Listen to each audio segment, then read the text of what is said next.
अस्सलामुअलैकुम बच्चों, कैसे हैं आप सब। उम्मीद करती हूँ खैरियत से होंगे। बच्चों, मेरा बदन सबक हम पढ़ चुके हैं, लेकिन उसमें हम बहुत से कम अज़ा के बारे में पढ़े थे। आज मैं आपको जो बताने वाली हूँ उसमें बहुत सारे अज़ा है जिस्म के जो हम पढ़ने वाले हैं। जिस्म के अज़ा के नाम।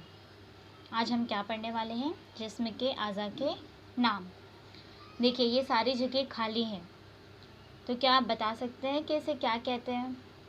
सबसे ऊपर बाल, उसके बाद सीना, फिर कलाई, फिर कोहनी, पैर, टखना, पैर की उंगलियां, घुटना, पेट, हाथ की उंगलियां, बाजू और कंधा।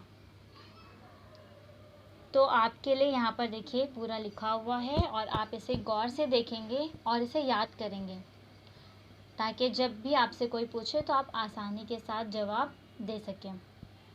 सबसे पहले हमारे जिस्म का जो अज़ा है वो है बाल, उसके बाद है कंधा, उसके बाद है बाजू, सीना, कलाई, कोहनी, उंगलियां, पेट, घुटना, पैर, पैर की उंगलियां, टखना।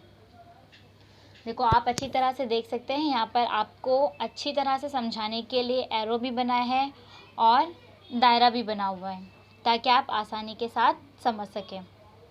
और उसी पर मैंने लिख भी दिया है ताकि आप और अच्छे से समझ जाएंगे। तो आप अच्छे से देखें और याद कर लें। अब हमारे जिस्म में बहुत सारे अज़ा हैं और हर अज़ा के अलग अलग काम हैं, जैसे अब मेरा बदन सबक में पढ़ चुके हैं। तो चलिए देखते हैं। नंबर 1, आँख से हम क्या करते हैं? तो बच्चों, आँख से हम क्या करते हैं? देखते हैं।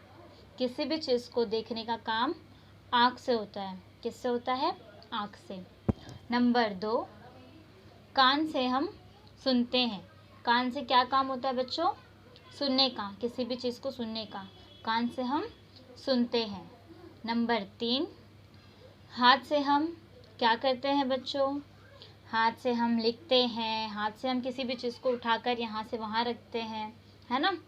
तो हाथ से हम कोई भी काम अंजाम दे सकते हैं। अगर हाथ नहीं होगा तो हमारे से कोई काम नहीं हो पाएगा। कोई भी काम अंजाम देने के लिए हाथ की ज़रूरत होती है।